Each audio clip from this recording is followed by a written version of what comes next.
검찰이 여론조사 비용 대납 의혹과 관련해서 오세훈 시장의 후원자 김한정 씨의 자택 등을 압수수색했습니다. 오 시장이 TV 인터뷰를 하고 있던 찰나였습니다.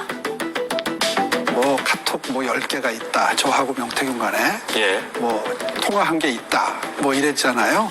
그래서 내용을 밝혀라. 그 이후에 아무것도 못 밝히잖아요.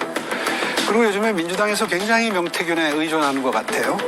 저는 요즘에 민주당의 아버지가 이재명 대표인 줄 알았더니 명태균인가 보다 그런 생각이 가끔 듭니다. 김한정 씨가 여론조사 비용 3천만 원을 대납했다는 의혹에 물증은 제시하지 못하면서 변죽만 올리며 흠집내기를 반복하고 있다는 겁니다.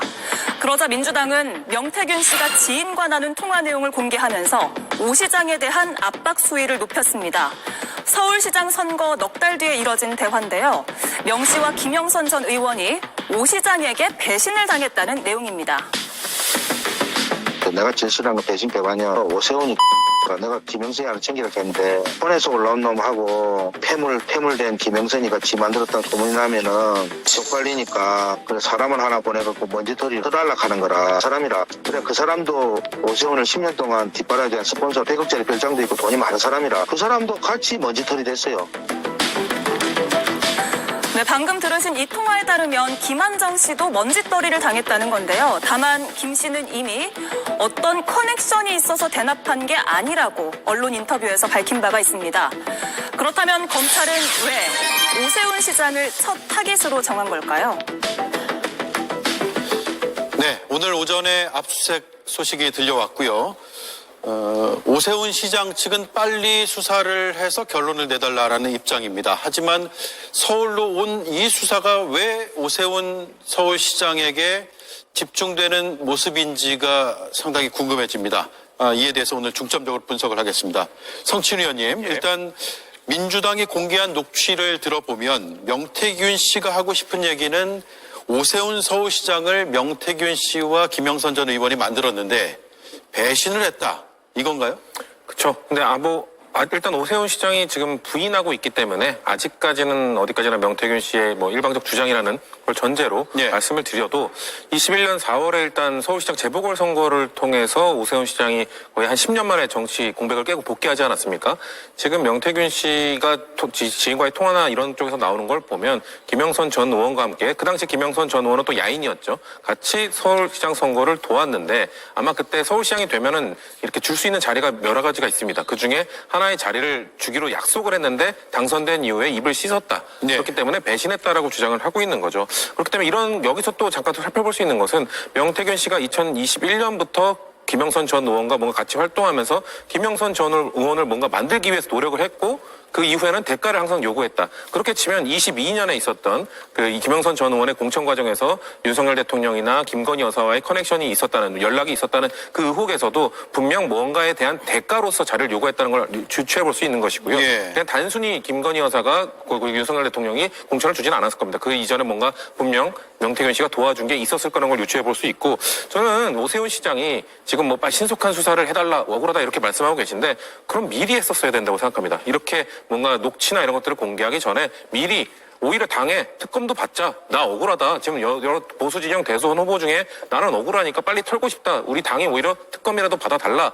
독소조항 빼고 받으면 되지 않겠냐. 이런 주장을 하셨어야 되는데 너무 뒤늦게 지금 이제 수사를 빨리 하자는 말씀을 하고 계신 거고 그리고 이런 얘기를 하시더라고요. 미공표 여론조사로 혜택 본 사실이 없다라고 말씀하셨는데 혜택이 중요한 게 아니거든요. 미공표 여론조사와 아예 관련이 없어야 되는 거예요. 왜냐하면 명태균 씨의 여론조사가 위험한 이유는 대가를 지불하고 돈을 지불하고 특정 방향으로 여론 조작을 해서 결과를 만들어낸 것. 이것에 대해서 실질적으로 결과적으로 혜택을 받냐 안 받냐가 중요한 게 아니라 조작된 여론조사에 뭔가 연관성이 있느냐, 그걸 부탁했느냐, 그걸 받았느냐, 여기에 중요성이 있는 것이기 때문에 혜택을 본 적이 없다고 말할 것이 아니라 나와 관계된 모든 사람들은 명태균 씨와 연락을 주고받거나 어떤 여론조사 결과도 받아본 적이 없다고 해야 되는 건데 혜택이 본 적이 없다는 건 전 두리뭉실한 해명이라고 생각을 하고요.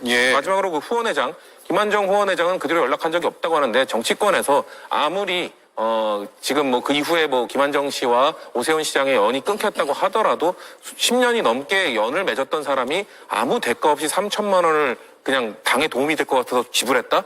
저는 오히려 그렇게 돈 많은 분들은 명확하게 기부앤테이크가 있는 분들이거든요. 아무 대가 없이 하지 않았을 겁니다. 그렇기 때문에 그런 거에 대한 명확한 입장을 밝히지 않는다면, 오세훈 시장이 좀 더 적극적으로 해명하지 않는다면 여기서 저는 의혹을 떨쳐내기는 어려울 거라고 지금 보고 있습니다. 예. 촌에서 올라온 놈이다라고 스스로를 명태균 씨가 얘기하고요. 폐물이 된 김영선 전 의원이죠. 그리고 먼질떨이를 당했다라는 표현도 들어갑니다. 며칠 전에 명태균 씨 측에서 SH 사장의 김영선 전 의원이 약속을 받았다가 배신을 당했다라는 취지의 주장도 했는데, 오늘 공개된 녹취를 보면 그런 부분도 일부 있습니다. 들어보겠습니다.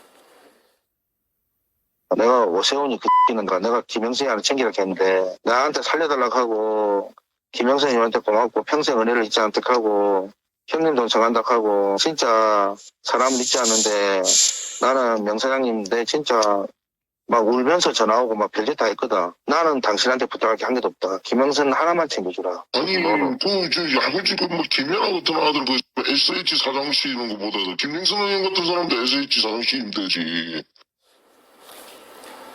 예, SH 사장 자리, 이건 서울시에서 할 수 있는 권한이 있는 자리이고요. 그 자리를 약속받았다가 오세훈 시장이 배신을 했다라는 녹취의 내용인데, 오세훈 시장은 오늘 오전 인터뷰를 보면 민주당의 아버지가 요즘 명태균인 것 같다, 이렇게 반박을 하고 있어요. 그러니까 오세훈 시장 입장에서는 많이 억울할 수도 있다고 저는 생각을 합니다. 흔히 얘기해서 제가 배신감이라고 표현을 하려면 상호 어느 정도 신뢰가 주고받거나 아니면 물질적인 뭔가 주고받아야 저희가 뭐 배신을 했다고 할 수 있는데, 지금 현재로서는 명태균 씨의 주장만 있는 상황이지 않습니까? 그런데 명태균 씨의 주장에 대해서 정치권에서 오랜 시간 지금 논의가 되어 왔지만, 이 명태균 씨 주장을 처음에는 허풍이했지만 일부 사실로 드러나면서 조금 더 이 사실 여부, 진위 여부를 따져봐야 된다는 얘기가 많이 나오고 있는 상황인 겁니다. 그렇기 때문에 오세훈 시장 입장에서는 지금 본인은 굉장히 억울할 수 있지만 명태균 씨의 발언 자체에 대해서 없는 거를 사실로 증명하는 게 되게 어려운 상황이기 때문에 지금으로서는 오세훈 시장이 더 나서서 해명을 해야 될 부분이라고 생각합니다. 특히 어쨌든 저희가 정치권에서 가장 금도시 되는 부분 중에 하나가 금전 거래가 있으면 그 거래에 대해서 명확한 소명을 해야만 이게 의혹에서 벗어날 수 있는데, 지금 현재로서는 그 부분, 특히 오세훈 시장 후원 회장이었던 김현정 씨와 명태균 측 간에 가 있던 금전 거래에 대해서 부분만큼은 좀 더 추가적이고 명확한 해명을 해야만 오세훈 시장이 현재까지 받고 있는 이 의혹에서 벗어날 수 있을 거라 보입니다. 예. 자, 중요한 건 돈이 오갔어요. 김한정 씨가 그 중간에 있는 것으로 보이고, 그 인과관계는 양쪽은 아직 드러나지 않았지만 돈은 오간 건 맞고, 그리고 그 중간자적 위치에 있다고 보이는 김한정 씨가 오늘 전방위적인 압수수색을 당했습니다. 서울중앙지검으로 지난주에 수사 권한이 넘어왔고, 서울중앙지검이 공개적으로 강제 수사를 하는 첫 대상이 김한정 씨, 즉 오세훈 서울시장으로 확대될 것이냐가 지금 초미의 관심인데, 김보엽 위원은 어떻게 보고 계세요?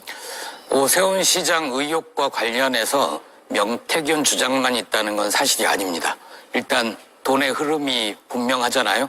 김한정한테 나와서 명태균한테 꽂혔습니다. 예. 그런데 김한정 씨 얘기는 당에 도움이 된다고 해서 돈을 줬다고 하는데, 그러면 그 돈이 국민의힘 후원 계좌로 들어간 게 아니잖아요. 명태균한테 갔잖아요. 명태균한테 왜 갔을까? 오세훈 시장에게 도움이 되기 위해서 간 거죠. 왜 오세훈 시장을 가장 먼저 수사 대상으로 삼았을까? 창원지검이 가장 열심히 수사를 한 게 명태균과 강혜정 씨 등을 기소하면서 정치자금법 위반으로 기소를 했죠. 예. 그러면서 이 사건의 몸통, 줄기라고 할 수 있는 공청 개입, 그리고 여론 조작 의혹 등에 대해서는 하나도 손을 못 대고 서울중앙지검으로 퉁쳤단 말이에요. 당신들이 수사하라. 이걸 건네받은 서울중앙지검 쪽에서는 가장 명확한 것부터 수사를 하고 싶을 겁니다. 돈의 흐름 명확하니까 김한정 쪽으로부터 나와서 명태균에 꽂힌 이 돈, 용처, 왜 김한정은 명태균에게 3천만 원을 줬는지, 이게 수사를 풀어가기 가장 쉬운 거여서 그것부터 수사를 한 것 같고요. 예. 걱정스러운 건 중앙지검도 창원지검처럼 결국 드러나 있는 것만, 그리고 돈의 흐름만, 정치자금법 수사만 하다가 변죽만 올리다가 공천 개입이나 여론 조작 이런 의혹에 대해서는 수사를 은근슬쩍 뒤로 미루려는 것 아닌가 예. 그런 걱정이 됩니다. 오 시장이 지금 굉장히 당당한 척해 보이지만 막상 얘기를 많이 못할 겁니다. 왜냐하면 명태균의 폰에 들어있는 여러 증거들로 인해서 반박당하지 않을까 걱정이 굉장히 많을 겁니다. 오 시장이 지난 선거 때는 생태탕 논란이 있지 않았습니까? 당시에 그 생태탕 주인이 오 시장이 왔던 것까지 증언을 했고 검찰 조사에도 그 집을 방문한 건 사실인 것 같다, 사실로 보인다 이런 표현도 등장했으나 생태 논란은 피해갔죠. 하지만 이번에 오 시장 잘못하면 명태한테 걸려서 동태가 될 수 있다. 그런 얘기가 나오고 있습니다. 예. 알겠습니다. 자, 오세훈 서울시장의 반박과 또 반론들을 전해드리죠. 오늘 오전에 연합뉴스 TV와의 인터뷰에서는 서서히 진실이 드러나고 있어 아무리 사기꾼이 능해도 없는 걸 만들 수는 없는 것이다 라고 주장을 했고요. 당시 보궐선거가 있었던 2021년 1월 말쯤 명태균과 거래를 하지 않겠다며 끊어냈다라고도 이야기를 했습니다. 그리고 오늘 오세훈 시장 측에서 입장문도 또 별도로 냈는데요. 하나씩 읽어드리죠. 수사 속도가 붙고 하루빨리 결론이 나길 바란다 라고 했고, 미공표 여론조사를 통해서 혜택을 본 사실이 없다. 대납 의혹도 존재하지 않는다 라고 밝혔습니다. 다시 한번 읽어드리죠. 수사 속도가 붙고 하루빨리 결론이 나길 바란다. 미공표 여론조사 통해서 혜택 본 사실이 없다. 대납 의혹도 존재하지 않는다라는 내용입니다. 이긴 의원님, 네. 하루빨리 나오길 원한다라는 건데 대선 전에 수사 결과가 나올 것으로 볼 수 있을지, 왜냐하면 창원에서도 몇 달 동안 끌었단 말이에요. 그렇죠. 대선 전에 나오기는 힘들 겁니다. 힘들까요? 예, 김한정 후원회장의 압수수색이 이제 됐는데 사실 지난해부터 이 대납 의혹, 여론조사 개입 의혹, 공천 개입 의혹은 지난해부터 시작된 거고, 명태균 이슈와 관련해서는 구속된 지 3개월, 수사 개시한 지 벌써 6개월이 지났거든요. 그런데 지금 이번에 기소한 것은 김영선 의원의 정자법 위반, 그리고 창원 산단 의혹뿐입니다. 오세훈 시장뿐만 아니라 홍준표 시장 그리고 대통령 부부의 공천 개입 의혹에 대해서는 시작도 안 했습니다. 예. 그렇기 때문에 아마 대선 전까지 결론이 날 수는 없다라고 생각을 하고요. 저는 이런 의미에서 검찰을 비판하지 않을 수 없다라고 봅니다. 검찰이 이번 그 명태균 이슈와 관련해서 수사 결과를 발표할 때 기자들과의 간담회에서 오프 더 레코드라는 조건으로, 그러니까 보도하지 않는 조건으로 기자들한테 이렇게 말을 했답니다. 명태균 씨 사건은 솜사탕과도 같다. 설탕 알갱이에 열을 가해가지고 부풀리는 게 솜사탕인데, 그것처럼 언론에서는 명태균 씨가 많은 문제가 있는 것처럼 얘기하지만 사실 법리적으로 보면 아무런 문제가 없다라는 식으로 창원지검의 정유미 지검장이 기자들 앞에서 이야기를 했다는 겁니다. 그 말인즉 이 수사에 책임을 지고 있는 창원지검에서 정말 무책임하게 아무런 문제가 없다라는 식으로 수사를 끌어왔다는 증거이고, 그러면서 아주 곁가지들만, 김영선 의원의 정자법 위반이라든지 어떤 곁가지들만 기소하게 된 셈이거든요. 이것이 중앙지검으로 넘어와도 전 큰 이변이 없을 거라고 생각을 하고요. 네. 특히 창원지검에서 압수수색을 통해서 확보한 국민의힘 당무감사 보고서에도 이미 이 명태균 이슈와 공천 개입 이슈가 담겨 있었다고 합니다. 그럼에도 불구하고 창원지검이 국민의힘 관계자들은 소환하지 않고 김영선 의원 정자법 위반, 창원산단 의혹만 조사한 것을 보면 집권 여당의 눈치를 보고 있는 것은 아닌가. 또 그리고 특검의 필요성만 더 부각되는 계기가 아닌가라고 생각을 합니다. 예. 대선이 만약 치러진다면, 그리고 오세훈 시장을 비롯한 여러 인사들, 연루된 것으로 보이는 인사들의 수사 결과가 나오지 않는다면 왜 안 나오느냐를 가지고 굉장히 논란이 될 것 같고요. 또 나와서 그 결과가 미심쩍으면 면죄부를 준 거 아니냐, 이런 또 입장들이 나올 수도 있을 것 같아서 굉장히 논쟁적인 이슈는 이어질 것 같습니다.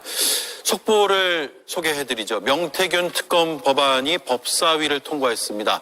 야 6당이 추진하고 있습니다. 기억신당도 동참을 했죠. 그렇습니다. 예. 국민의힘만 불참을 한 법안인데 역시 여당에서는 표결에 불참을 해서 법사위를 통과했다는 소식이 조금 전 들어왔습니다. 민주당에선 내일 본회의에서 처리하겠다는 입장인가요? 예, 바로 할 걸로 알고 있습니다.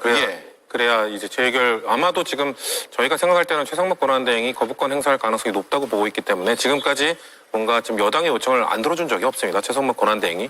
그 때문에 재결을 빨리 하기 위해서는 당장 내일 본회의에서 처리할 것으로 지금 예상이 지금 명태균 특검 법안을 보면 그동안 특검이 여러 차례 추진이 됐다, 무산됐는데 뭐 위헌적이다, 혹은 문제가 있다, 독소 조항이 있다라는 것 중에 대표적인 게 특검 추천 권한이었거든요. 맞습니다. 이번에 제3자 추천을 넣었는데 그럼에도 불구하고 국민의힘에서는 문제 제기를 하고 있고 최상목 대행에게 일단 거부권 행사를 해달라는 요청을 한 상태인가요? 네, 저는 당론으로 국민의힘에서 명태균 특검법을 당연히 부결 거부권 행사할 거 요청할 거고 재부결도 당연히 거부할 거라고 지금 알고 있습니다. 예, 어떤 이유가 있습니까? 국민의힘 입장에서는 일단 우선 명태균 특검법, 명태균 씨의 수사가 정상적으로 진행되고 있다는 겁니다. 수사 범위 자체에서 문제를 제기하는 것도 있지만 그것보다도 가장 큰 이유는 지금 명태균 씨가 구속 기소가 된 상황이죠. 보충성이나 예외성에서 뭔가 예외할 만한 상황이 없습니다. 특히 황금폰을 포렌식하고 나서부터는 수사 속도가 붙어서 오늘 오세훈 시장 측근을 압수수색한 거 아닙니까? 그러면 정상적으로 수사가 진행되고 있는 상황에서 무리해서 특검이라는 것 자체를 발의하는 것 자체가 국민의 입장에선 납득할 수 없는 상황인 거죠.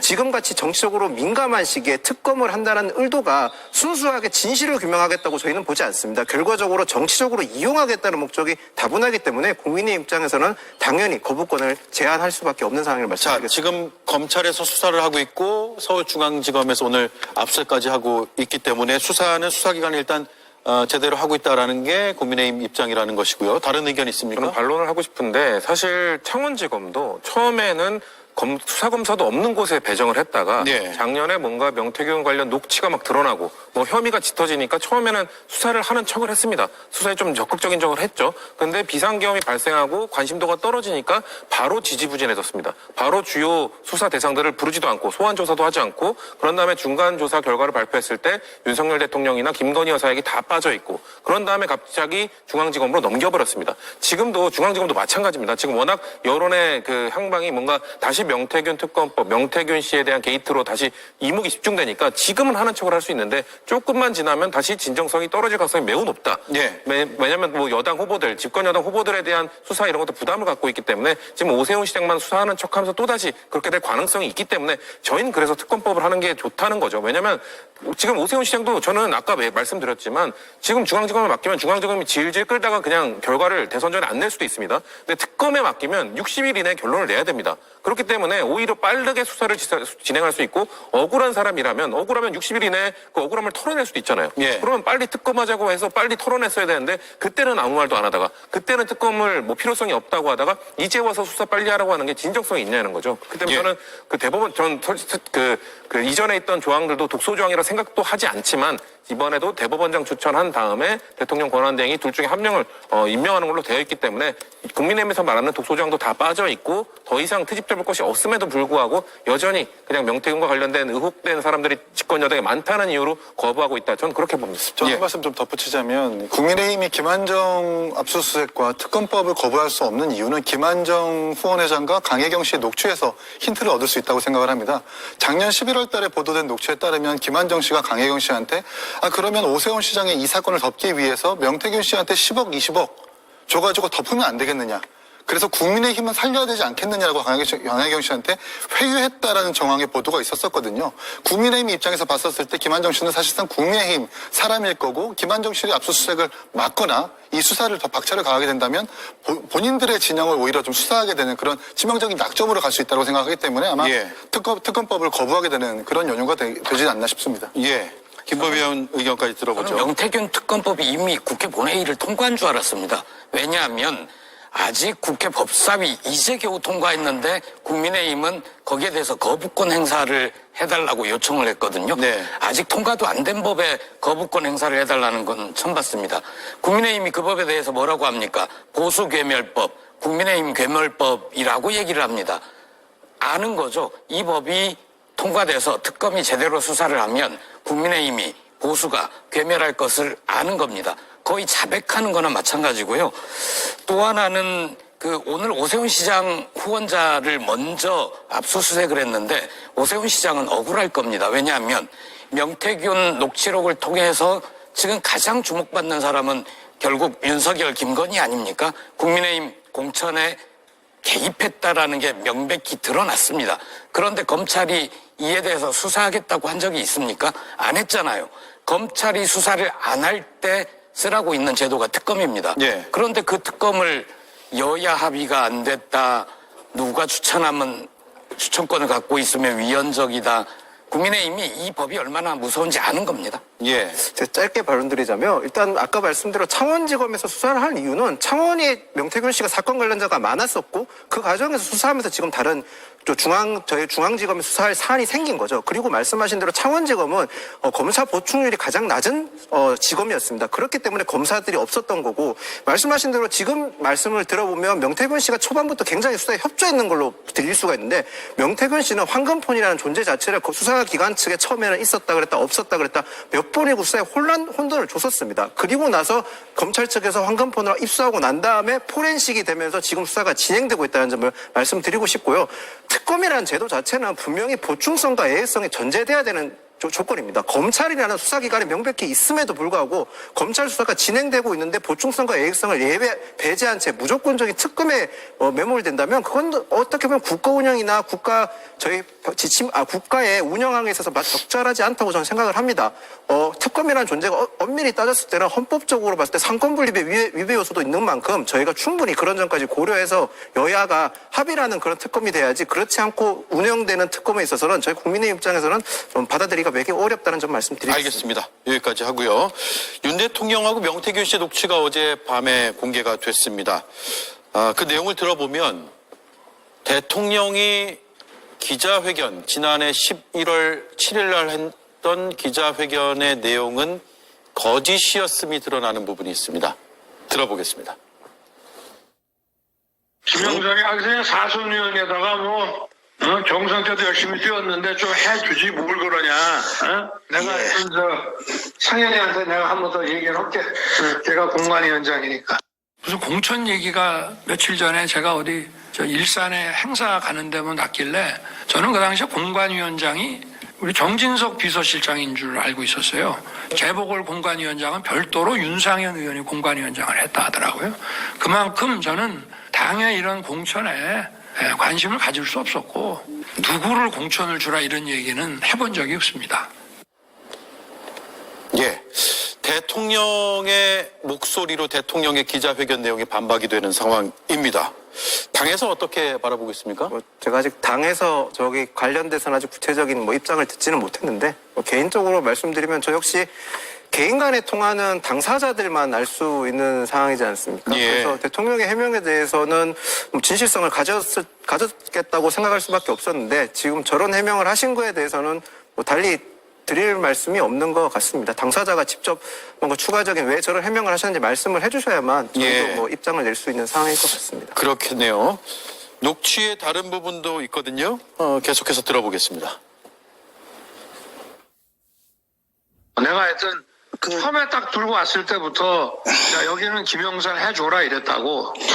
김영선 진짜 열심히 했습니다. 거의 아니 내가 저기서 얘기를 했잖아. 상현이한테 윤상현한테도 하고. 그러니까 아무래도 윤한홍 의원이 조금 불편한가 봐요. 윤한홍이가? 예, 왜냐면 본인이 좀 많이 불편해해요. 그래서 윤한홍 의원이 권성동 의원한테 얘기한 거고 다른 사람은 반대하는 사람이 없어요. 아니 권성동이는 나한테 뭐란 얘기를 안 하고 네. 윤한홍이도 특별히 나한테 뭐라 안 하던데. 예, 김보 의원님. 이 녹취 들어보면 앞서 들었을 때 대국민 담화 및 기자회견에서는 누구를 공천 줘라 이런 이야기를 해본 적이 없다라고 했는데 여기는 하여튼 처음에 딱 들고 왔을 때부터 여기는 김영선 해줘라 이렇게 했다고 나오고요. 또 공천에 관심을 가질 수 없었다라는 게 대통령의 그동안의 공개 석상에서의 해명인데 지금 구체적인 이름까지 이렇게 나오면서 누구와는 이런 얘기했고 저런 얘기했고까지 나옵니다. 역시 거짓말인가요? 어제 헌법재판소 최후 진술에서 약 1시간 넘게 한 말도 상당 부분 거짓말로 채워져 있지 않습니까? 두 가지가 가능합니다. 일단 이분은 습관적으로 거짓말을 한다. 거짓말이 체화가 돼 있다. 순간순간 상황을 모면하기 위해서 자기가 이후에 들통날지도 모르는 거짓말을 아무렇게나 한다. 당장 얼마 전에 헌재에서도 그 얘기 있지 않았습니까? 나는 인원이란 말을 쓰지 않는다.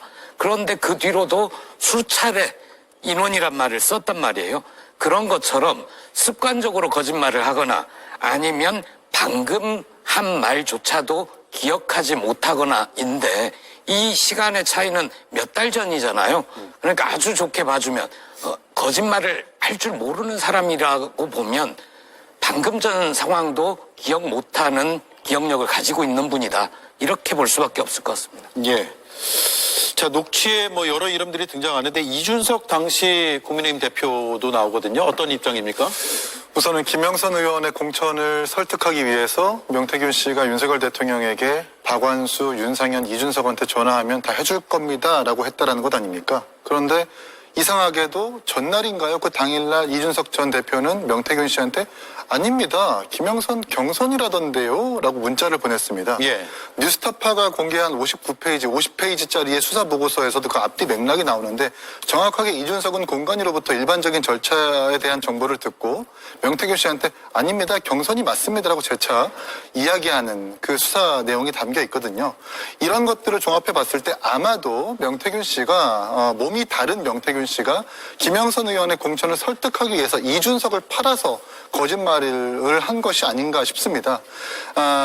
조금 방금 우리 법사위를 통과한 야당의 단독 통과한 명태균 특검법에 다시 한번 재차 강조하지만 이준석 의원이 공동 발의자로 참여를 했습니다. 그리고 개혁신당의 천하람 이주영 의원 3명 다 공동 발의자로 참여했거든요. 예, 내일 본회의에서 처리를 한다면 그렇습니다. 찬성표를 던지겠죠. 그렇습니다. 3명 다 저희 뭐 사실상 3명이지만 당론으로도 볼 수 있기 때문에 명태균 특검법에 대해서는 개혁신당이 빨리 통과시키자고 하는 입장입니다. 명태균과 관련이 있는 사람이라고 하는 사람이 명태균 특검법을 발의하는 이 모순을 어떻게 설명할 수 있겠습니까? 저희는 그저 수사가 시작되면 성실하게 수사할 거고 그리고 강혜영 씨 같은 경우에도 여론조사 관련해가지고 이준석과 관련해서 여론조사는 불법이 없었다라고 단언하지 않습니까? 저희는 그만큼 떳떳하니까 국민들도 좀 지켜봐 주셨으면 좋겠다는 말씀드립니다. 예. 법사위가 명태균 특검법을 통과시켰다, 전체회의에서 통과시켰다는 소식이 앞서 제가 전해드린 대로 지금도 들어와 있고요. 야당은 내일 본회의에서 특검법 처리를 추진하기로 했습니다. 국민의힘은 반대하고 나머지 야당들은 다 찬성을 하고 있습니다. 통과는 되겠죠. 그 뒤에가 문제인데 최상목 권한대행이 거부권을 행사할 가능성이 있습니다. 국민의힘에서 명태균 특검법에 대한 거부권 행사를 요청할 방침이고 요청을 한 것으로 알려지고 있기 때문에 최상목 권한대행은 여야 합의를 이유로 거부할 가능성이 또 있습니다. 그 뒤에 다시 국회로 오면 재의결해서 어떻게 될 것인가는 지켜봐야 될 것 같습니다. 명태균 특검법 관련해서 하실 말씀 더 있으신 분 있으면 말씀 주시고 없으면 넘어갈게요. 네, 두 번째 이슈로 가겠습니다. 헌재 어제 뜨거웠습니다. 이수진 앵커가 브리핑하겠습니다. 국민 여러분께 죄송하고 감사하다는 말씀 먼저 드리고 싶습니다. 북한 공작원과 접선하여 직접 지령을 받고 중국인들이 드론을 띄워 다량의 가짜 부정투표 용지. 예, 모두가 사과와 승복을 기대했습니다만 사과는 짧았고 승복은 없었습니다. 종이로는 77페이지, 시간으로는 69분. 길고 긴 대통령의 변론에서 가장 눈길을 끈 건 임기 단축 개헌을 시사한 바로 이 대목이었습니다. 저는 이미 대통령직을 시작할 때부터 임기 중반 이후에는 개헌과 선거제 등 정치 개혁을 추진하겠다는 계획을 가지고 있었습니다.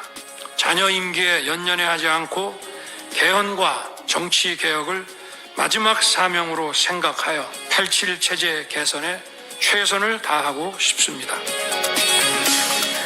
네, 대통령의 변호인조차 대통령 그렇게 구질구질한 스타일이 아니다라고 하면서 손살에 쳤던 임기 단축 개헌 이야기를 직접 이렇게 꺼낸 겁니다. 그런데 이 말을 두고 또 다른 해석이 나옵니다.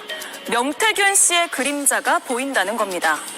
명 씨는 지난해 한 인터뷰에서 이렇게 말을 했습니다. 5년을 버틸 내공이 없기 때문에 임기 2년만 채우고 개헌을 하고 내려와라 라고 조언을 했다고 말이죠. 당시에 대통령은 내가 2년짜리냐라고 하면서 노발대발했다는데요. 이제 와서 처음부터 그럴 생각이었다라고 하면서 임기 단축 개헌 이야기를 띄운 겁니다. 모쪼록 분명해진 건 대통령의 이런 발언으로 개헌 논의에 찬물을 끼얹을 수 있다는 우려가 더욱더 커졌다는 겁니다. 네, 임기에 연연하지 않겠다. 개헌을 하겠다. 원래 그런 생각이었다. 라는 게 요약하면 핵심 내용이 될 텐데 왜 꺼냈을까요? 글쎄요. 일단 개헌에 대한 고민을 전혀 하시지 않았던 분이란 게 어제 드러났다고 보고요. 왜냐하면 임기에 연연하지 않겠다. 임기 단축 개헌을 암시하는 발언.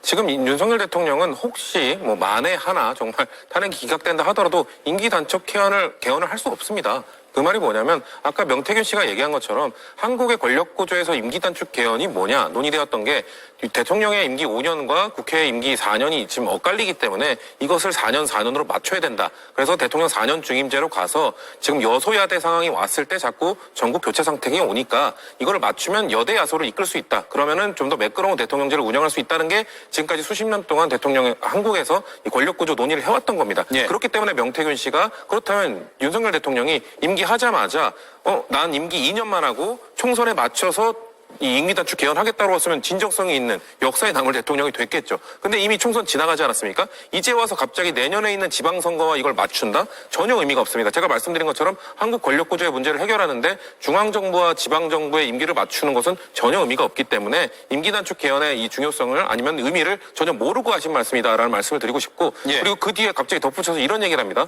저는 뭐 대통령은 외치만 하고 국무총리에게 내치를 맡기는 이런 국정 운영을 하겠다고 했어요. 이건 또 프랑스 이원 집정부제에서 분점 정부 상태, 여소야대인 상태를 갑자기 또 얘기하시는 건데 이것 역시 아까 말씀드린 것처럼 정말 임기 단축 개헌에 대한 진정성이 있으면 여대 야소를 이끌겠다, 여대 야소를 개헌을 통해서 만들겠다는 건데 그 뒤에 또 얘기하는 거 보면은 여소야대 상황에서의 분점 정부 이걸 얘기하고 있으니까 권력 구조에 대한 고민 없이 그냥 던지신 거다. 왜 그럼 고민 없이 그런 걸 던졌겠느냐? 지금 저희가 막 이렇게 어렵게 얘기하는 것처럼 받아들이는 국민들은 많지 않을 겁니다. 근데 국민들은 아마도 보수 진영에서는 대통령이 임기까지 줄여가면서 개헌하겠다는데 왜 탄핵시키냐? 이런 얘기를 할 수 있거든요. 그런 메시지, 그런 보수 결집을 이끌어내기 위해서 던진 것이지 대한민국 권력 구조나 개헌에 대한 고민은 전혀 보이지 않았다. 예. 그렇게 느꼈습니다. 예.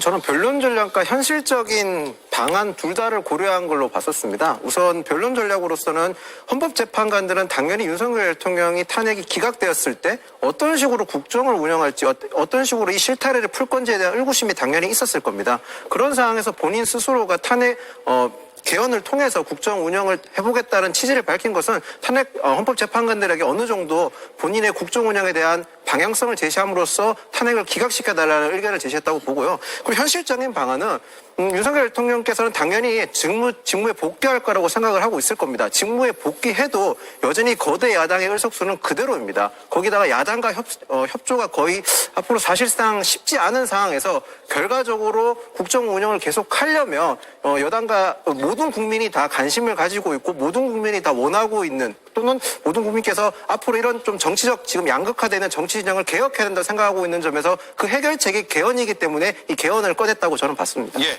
속보가 하나 들어와 있네요. 검찰이 오늘 이재명 민주당 대표의 항소심 결심 공판이 있었는데 선거법 위반 혐의에 대해서 징역 2년을 구형했다. 그러니까 검찰이 징역 2년을 내려달라고 법원에 요청했다는 소식이 들어와 있습니다. 1심에서 징역 1년에 집행유예 2년이 나왔고요. 당시 검찰은 역시 징역 2년을 구형했고 법원에서는 징역 1년에 집행유예 2년을 선고한 바가 있습니다. 법원에서 또 새롭게 들어오는 소식이 있으면 전해드리도록 하죠. 김보비 의원님, 예. 개헌 얘기로 돌아가겠습니다. 김윤영 의원 방금 말씀하신 대목에 반론이 있습니다. 재판관들이 대통령이 복귀하면 어떤 식으로 국정 운영을 할 것인가 거기에 대해서 윤석열이 얘기를 한 것 아니냐. 재판관들은 그런 거 관심 없습니다. 뭐냐면 윤석열이 이전에 벌였던 행위가 헌법과 법률에 위반되는가 그리고 그 위반의 정도가 대통령직에서 파면할 정도로 중대한가, 이 두 가지를 핵심적으로 볼 겁니다. 윤석열의 개헌은 진심일 거라고 저는 봅니다. 요새 시간도 많고 그 안에서 곰곰이 생각을 해보면서 개헌을 했어야 됐다라는 생각을 할 겁니다. 헌법 1조부터 바꾸고 싶었겠죠. 대한민국은 대통령 중심 국가다. 대한민국의 모든 권력은 대통령으로부터 나온다. 이렇게 바꾸고 싶어 했을 거고요. 국회에 반국가 세력이 침투한 것으로 의심이 되면 언제든지 국회를 해산을 하고 비상입법기구를 만들 수 있다. 대통령은 원할 때 아무 때나 계엄을 선포할 수 있다. 이렇게 헌법을 바꿔놨어야 됐다라고 생각을 할 겁니다. 예. 그런데 그건 헛된 망상입니다. 대통령직에 복귀할 수 없을 뿐더러 설령 복귀를 한다고 해도 대통령은 개헌을 할 힘이 없습니다. 결국 국회에서 통과해야 되는데 이미 국민의힘에서 마음이 떠난 의원을 몇 명 빼면 국민의힘은 이제 100석 아래 정도의 의석밖에 없을 거거든요. 그걸 어떻게 개헌을 합니까? 그러니까 그냥 꿈을 깨시고 개헌은 윤석열 탄핵 이후에 들어설 민주헌정 수호 정부에게 맡겨주시면 고맙겠습니다. 그때도 윤석열은 개헌에 대한 의견을 낼 수 있습니다. 그 교도소 안에서 전직 대통령으로서 나는 개헌에 이런 의견을 제시한다라고 하면 예. 반영될지도 모르죠. 예, 직무 복귀 가능성이 없다라는 해석이었습니다. 책임 총리제도 거론했거든요, 어제. 그래서 이걸 쭉 들으면서 왜 그렇다면 그런 신점이 있었다면 진작에 안 했을까라는 생각에 이르게 됐거든요. 그러니까 책임 총리제를 말하기 전에 대통령의 책임부터 말을 했었어야죠. The buck stops here. 그러니까 모든 책임은 나에게 있다라고 하면서 개헌 국면에서는 The buck stops there.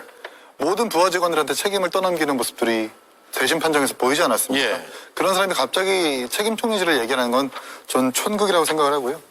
저는 어저께 대통령의 최후 진술 보면서 이 말이 좀 떠올랐습니다. 주로 이렇게 패배가 확실시되는 불리한 상황 속에서 기회를 구걸할 때 쓰는 이 온라인 밈, 유행어 같은 게 있는데 그게 뭐냐면 우리 무승부로 하지 않을래? 라는 말입니다. 10여 차례의 변론을 통해 가지고 모든 증인들을 통해서 국회를 통제하고 정치인을 체포하려는 그 정황들은 충분히 입증이 됐고 또 탄핵이 기각보다는 인용될 수 있는 확률이 높아진 상황 속에서 갑자기 개헌을 통해 가지고 기회를 구걸하는 모습. 그리고 개헌과 저는 책임 총리제를 대신 판정해서 운운하는 것은 상당히 선을 많이 넘은 발언이라고 생각을 하거든요. 사실 개헌을 얘기하는 것은 권력이 살아있을 때 얘기해야 되는 겁니다. 근데 지금은 국민들이 위임한 그 권한에 따라서 국회에서 탄핵이 소추가 됐고 윤석열 대통령은 살아있는 권력이라기보다는 죽은 권력이거든요. 그리고 본인의 진술에 의해서 모순점이 또 하나 만들어진 것이 뭐냐면 지금까지의 야당은 임기 3년 동안 야당은 반국가 세력, 간첩 세력과 동조하는 사람들이라고 얘기해놓고 개헌이라고 하는 것이 국회의 3분의 2의 동의가 필요한 건데 그러면 야당과 반국가 세력과 지금 협조해가지고 개헌을 하겠다는 소리입니까? 이 애초부터 말이 안 되는 거거든요. 대통령께서 지금 너무 조급하고 정말 아무 말이나 한 것으로 최후 진술이 마무리가 됐다 이렇게 말씀드리고 싶습니다. 정부 출범 전에 명태균 씨가 2년만 하고 개헌하면 정말 성공적인 대통령으로 기록될 것이다라는 제안을 했다가 대통령이 경로했다라는 인터뷰 내용이 있었어요. 그래서 대통령 지금 뭐 취임 전부터 명태균과 공천 얘기를 한 것이 드러나고 있고 마지막 변론에서도 명태균이 처음에 제안했었던 그 제안의 내용들을 마지막 변론으로 얘기하고 있고 명태균은 좀 갇혀 있는 거 아닌가 이런 생각도 들 수 있을 것 같아요. 그러니까 제가 아까 말씀드린 것처럼 명태균 씨는 이 한국의 권력 구조의 문제를 명확히 인지를 하고 있었던 거예요. 임기 단축 개헌을 할 거면 윤석열 대통령은 2년만 하고 제안을 했었어야 됩니다. 그렇게 돼야 지금까지 권력 구조 논의를 해왔던 것을 풀 수 있었던 길이기 때문인데 대통령은 명태균 씨만큼도 권력 구조에 대한 고민이 없었던 게 어제의 최후 변론을 통해서 드러난 것이다라는 말씀을 드리고 싶고 윤석열 대통령이 왜 자꾸 그리고 국민의힘이 왜 자꾸 개헌 이야기를 꺼내느냐 이런 상황이 온 게 권력구조 때문이다. 윤석열 대통령 개인의 탓이 아니다. 핑계를 대려고 하는 겁니다. 사실 여소야대 상황은 대한민국 대통령 중에 누구나 겪었던 것입니다. 하지만 여소야대 상황이 답답하다고 해서 거대 야당이 힘들다고 해서 계엄을 했던 대통령은 단 한 명도 없었잖아요. 그렇기 때문에 윤석열 대통령 개인의 문제이지 이 권력구조의 문제 아니다. 그럼에도 불구하고 자꾸 이게 87 체제 때문이다.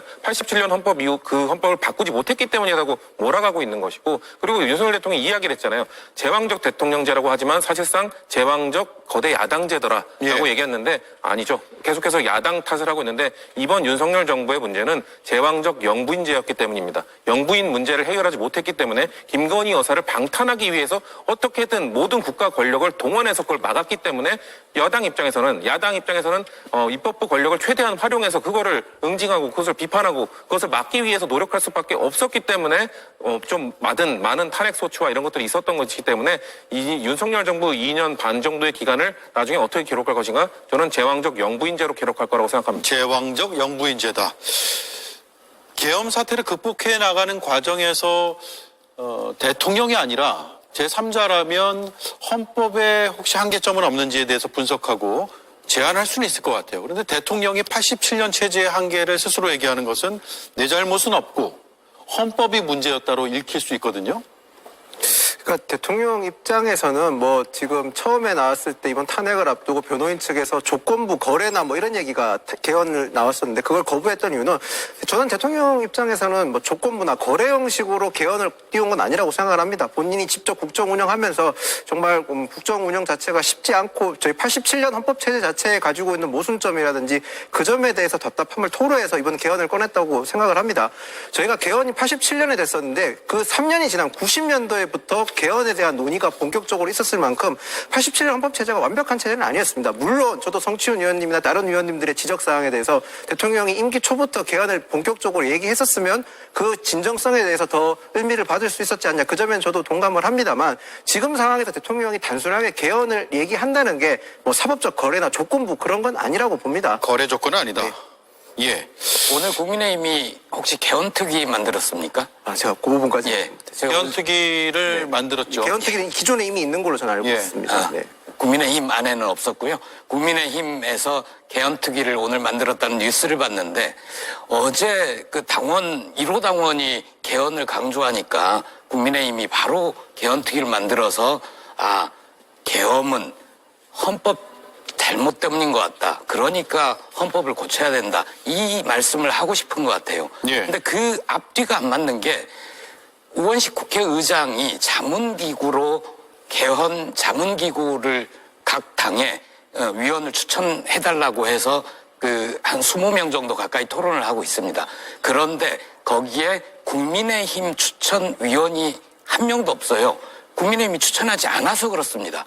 그동안 국민의힘은 개헌 전혀 관심이 없었어요. 그래서 국회의장의 그 개헌 관련 자문기구에서 너무나 의견 수렴이 의견 합의가 잘 된다는 거예요. 국민의힘 쪽에 추천 자문위원이 없어서. 그러니까 앞으로 국민의힘이 개헌에 좀 적극적인 의지를 보여주시되 이게 개헌이 헌법 잘못 때문이다. 이런 주장을 안 하셨으면 좋겠습니다. 예. 반론 있으세요? 물론 말씀하신 대로 그 개헌특위 추천 안 된 건 제가 파악을 못했습니다만 지금 국민의힘에서 개헌에 대해서 언급을 안 했던 적은 없습니다. 지금 정치권에서 87년 체제 이후 90년대부터 계속 매년 개헌이 있었었고 지금 제가 역으로 그걸 말씀드리고 싶은 게 이재명 대표 혹시 지난 대선에서 개헌에 대해서 공약을 상을 걸었을 만큼 우리나라 헌법 체제에 대해서 다 문제점이 있다는 점을 다 인정을 하고 있지 않습니까? 그 87년 체제를 개헌하고 조금 더 나은 모습으로 정치 체계를 구축해야 된다는 점에 다 동감을 하고 있는 거니까 물론 말씀하신 대로 지금 상황에서 윤석열 대통령이 개헌을 언급하니까 그 진정성에 대해서 지적하는 부분은 저희도 겸연히 받아들여야 되지만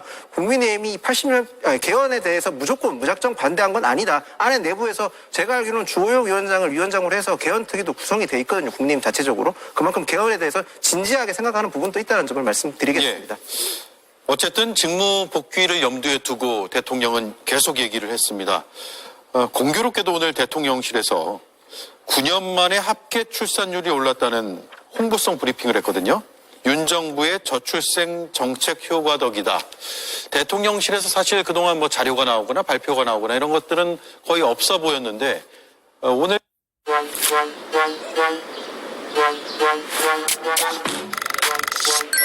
나오거나 발표가 나오거나 이런 것들은 거의 없어 보였는데 오늘 최종 변론이 끝난 다음에 이런 입장이 나온 것은 대통령 직무의 복귀 가능성을 높이겠다는 의도인가요? 아니면 정말 홍보하고 싶어서 그런 걸까요? 그러니까 직무복귀를 암시하는 일은 여러 가지가 있더라고요. 그동안 중단됐었던 수석비서관 회의인가요? 정진석 비서실장이 주관하는 수석비서관 회의도 이제 아주 오랜만에 재개하겠다고 하고 또 브리핑 룸 같은 경우에도 좀 정비하는 걸 보니까 뭔가 다른 체제를 그리고 윤석열 대통령이 돌아왔을 때를 가정해서 준비를 하고 있는 것 같습니다. 그리고 대통령실에 제가 직접 전화를 해서 이런저런 취재를 해보니까 그런 부분들도 분명히 준비를 하고 있는 기류가 있다라고 말씀하시더라고요. 이 말씀과 좀 별개로 아까 제가 개헌에 대해서 얘기하는데 국민들께서 윤석열 대통령이 개헌에 대해서 받아들이지 못하는 이유는 87년의 헌법체제가 가장 문제라고 지적되는 것이 바로 제왕적 대통령제인데 제왕적 대통령제를 해산하자고 하면서 윤석열 대통령이 이번 개헌을 선포하면서 가장 제왕적 대통령제를 남용했었던 사람이기 때문에 앞뒤가 맞지 않다는 말씀을 꼭 드리고 싶고요. 저희가 여러 가지 한 사안을 두고 입체적인 평론을 하려고 노력을 하지만 이번 출산율 관련해가지고 뭐 대통령이 지금 뭐 돌아오려는 준비를 하고 있다는 평론 전 좀 연관지고 싶지 않은 것이 대통령은 탄핵됐지만 그 밑에 있는 수많은 공무원들은 여전히 일을 하고 있습니다. 그리고 출산율과 관련해서 발표한 그 부서도 고위급 부서가 아니라 원래 출산율을 다뤘던 부서이기도 하더라고요. 그래서 뭐 대통령이 직접 돌아오는 어떤 암시냐라고 생각할 수도 있겠지만 그냥 우리나라 공무원들은 계속 일을 하고 있다는 증거라고 저는 말씀을 드리고 싶습니다. 너무 과하게 해석할 필요는 없다. 이런 말씀이네요. 자, 어제 굉장히 귀에 꽂히는 하지만 여러 반론들을 자아낸 한마디가 있습니다. 계몽된 분이 있습니다. 들어보시죠. 담화문을 천천히 읽어보았습니다. 제가 임신과 출산과 육아를 하느라 몰랐던 민주당이 저지른 폐악을 일당 독재의 파쇼 행위를 확인하고 아이와 함께 하려고 비워둔 시간을 나누어 이 사건에 뛰어들게 되었습니다. 저는 계몽되었습니다. 저는 계몽되었습니다. 자, 이거 논평을 한 말씀씩 구할게요. 성친 의원님. 저는 저 김계리 변호사의 그 계몽 발언보다도 월담을 지적한 게 참 이건 웃자고 하는 얘기인가. 그러니까 월담을 하는데 아무도 없었으니까 저거는 쇼다라고 지적을 했던 건데 상식적인 수준에서 그러려면은 이제 국회에 있는 4가지 문이 모두 뚫려 있었는데 굳이 월담을 했다라고 주장을 해야 되는데 국민 모두가 지켜봤습니다. 경찰들이 국회에 있는 4가지 문을 다 막고 있고 국회의원도 출입이 어려워하는 것들을 다 봤기 때문에 그럼에도 월담을 했는데 저거 봐라 지금 아무도 근처에 경찰 없지 않느냐.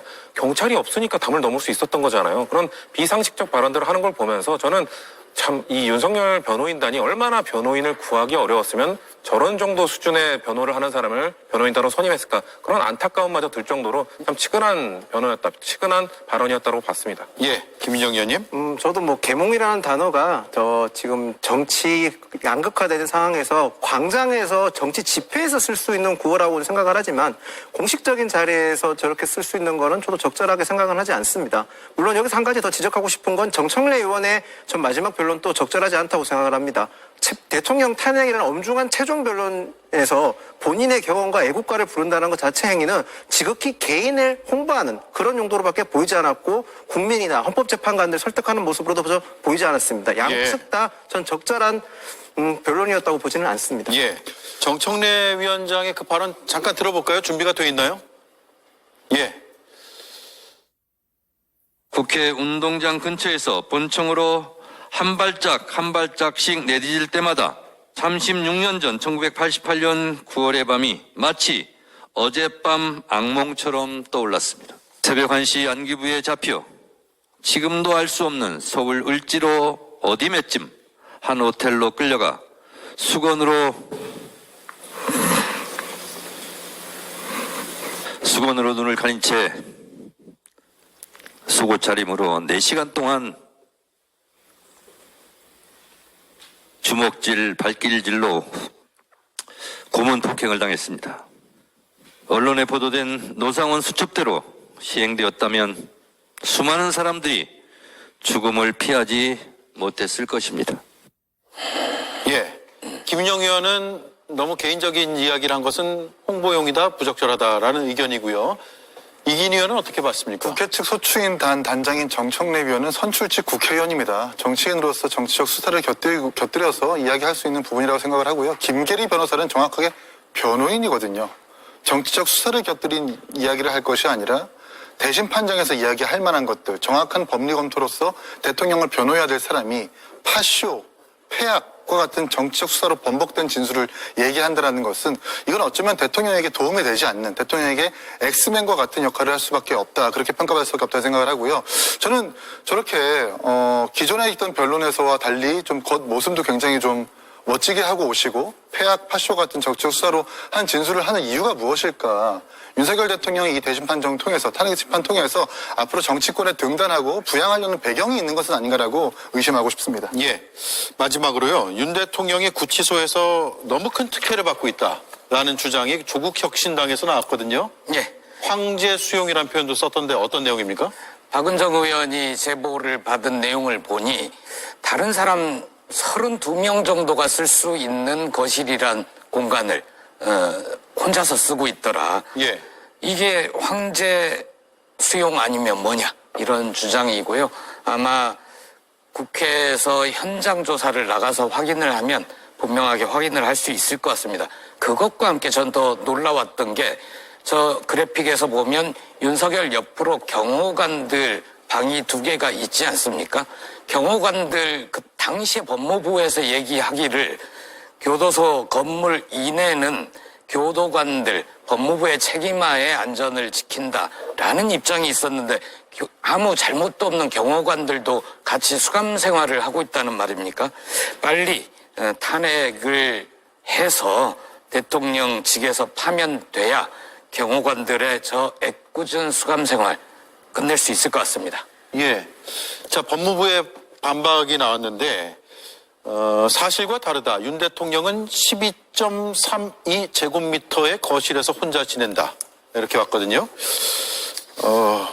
안에 들어가서 볼 수가 없어가지고 정확히 사실관계를 파악할 수는 없지만 반론 차원에서 전해드리고요. 이 부분은 아마 국회에서 좀 더 따져 묻고 사실관계를 파악해 봐야 될 것 같아요. 그래야 황제 수용지 여부에 대해서. 그럼 며칠 안 남았습니다. 그냥 남은 기간이라도 황제처럼 수용돼 있으라고 그러죠. 아, 예. 알겠습니다. 네, 정리하겠습니다. 네 분 말씀 잘 들었습니다. 고맙습니다.